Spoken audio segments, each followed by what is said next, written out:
Surgical mesh products have been causing problems in patients for years, depending on the brand and the type of mesh used. But now new complaints are emerging about a surgical mesh that was initially viewed as a safer alternative to artificial material. Joining to talk about this is Tim O'Brien. Tim, I think anybody in this business understands you are the leading lawyer that's tried more of these. You understand more about mesh than any lawyer I can put in front of me. I don't want you to be modest. That's just the truth. Your results have been incredible. And your results really have been centered around artificial mesh, and you've gotten incredible mesh. This is a different deal, though, isn't it? This is brand new for you to take a look at and for you to say, how do I go to trial with this case? Right. This deals with a biologic mesh made by Integra. And the chief brand is SurgiMend, but we by and large stayed away from the biologic meshes because I frankly thought that was the future, the safer future for where hernia repair and other soft tissue repair was going to go. But as it turns out, I got a call from a client in Mississippi, and the more I looked into it, I said, you know what? This particular company and its particular products need to be explored. And so as I peeled back the layers of the onion, I realized this company is not one of the good actors in terms of the biologic meshes that we all know are such an important part of the armamentarium. In other words, you favor, obviously, anybody that knows this business would favor biologic mesh over the completely artificial mesh, which started off basically as fishing line that they were using in human bodies.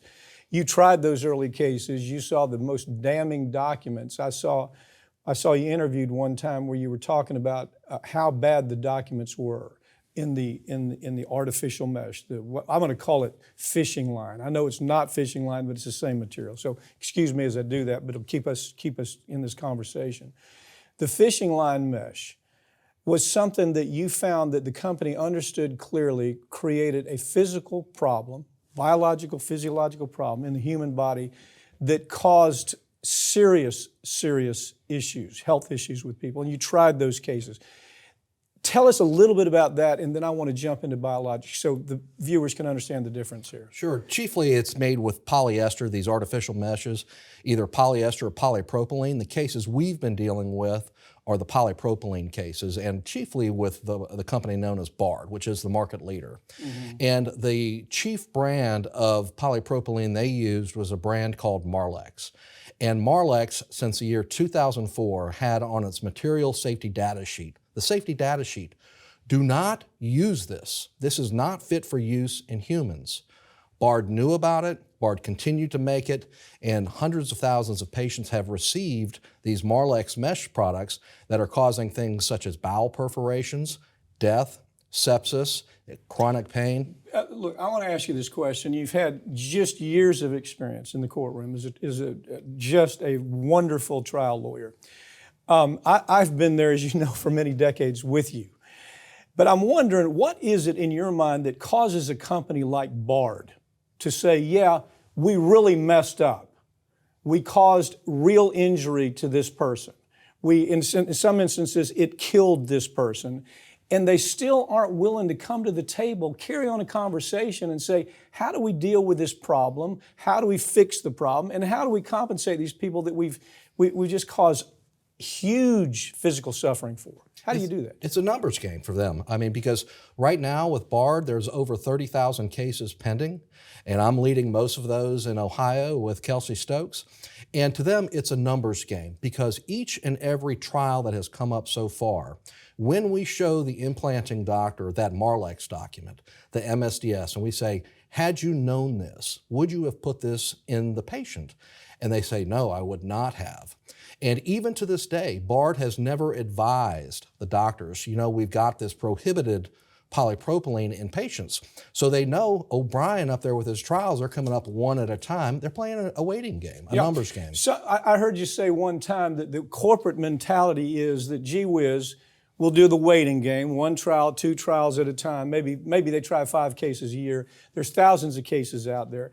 Every year they stay in business, they're making billions of dollars. So at the end of the day, if they've made $10 billion and they have to settle for $1 billion, they've made a $9 billion profit.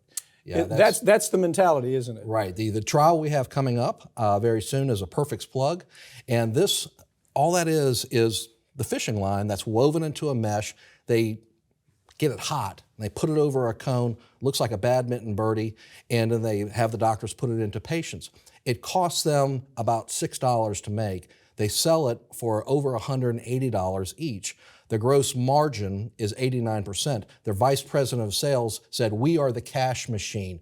We are a cash machine." Did they use those words, cash machine? That was from the vice president of sales, yes. And when I took his deposition, he said, "We have very high profitability, and we, being the company that makes these meshes, Davol, the subsidiary, we are the cash machine fueling the rest of Bard."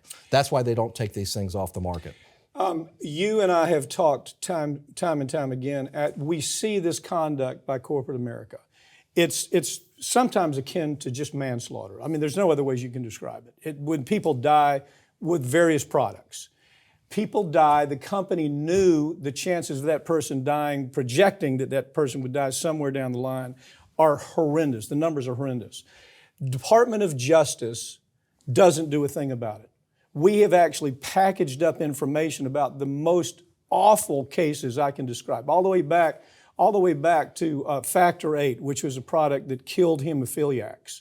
And the product was contaminated with HIV virus, and they took it off the market here and then sold it all over the world and killed thousands of people all over the world with AIDS. We packaged that up. We gave it to the Department of Justice. They did nothing about it. You see the same thing happening here, don't you? I do see the same thing happening here, because what the DOJ says is, that's an FDA problem. And the problem is the FDA doesn't have any prosecutorial arm like the DOJ does.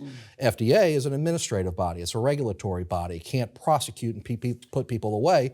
So the FDA, underfunded, under-resourced, undermanned, is left to regulate all of these tens of thousands of hernia mesh products and other implants, and really not have the people to do it. So what does that tell us? It tells us they are not looking to make work for themselves, and it takes something outlandish like the Integra SurgiMend situation for the FDA even to come to your door and says, maybe we better take a look around. Okay, so as you go forward with the mesh case, the artificial mesh case, you'll be feeding that, government knows about it, you'll be giving them that information.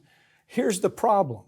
The folks that are passing on the case with DOJ or the FDA, wherever it is, that governmental entity, they end up going to work for corporate America. They go to work for these companies.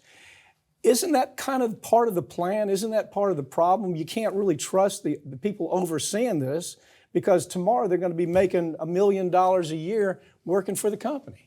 We have seen time and time again, specifically with the FDA, from the standpoint of the scientists. And the FDA has scientists, and when the scientists start creating problems, they very often either get picked up by that company that is making the problems that the FDA has perceived, and then the whistleblower is essentially taken away from a $200,000 a year job to a seven-figure job with stock options. Easy math. And with respect to the DOJ, you're talking about lawyers. And with regard to my experience has been, there are not enough lawyers, careful lawyers at these companies to really prevent that. And look at how, this may just be more than a check. This could rise to the level of what you discuss. And there's just not enough lawyering going on, careful lawyering going on in these big companies to prevent the problems that you talk about. Yeah, you talk about in-house lawyers, Right. And if they do, they don't speak up sometimes because they're afraid they're going to lose their jobs. Tim, thank you for joining me, okay? Right. I want to do another interview with you down the road, and I want to talk to you about the biological mesh, okay? All right, sounds good.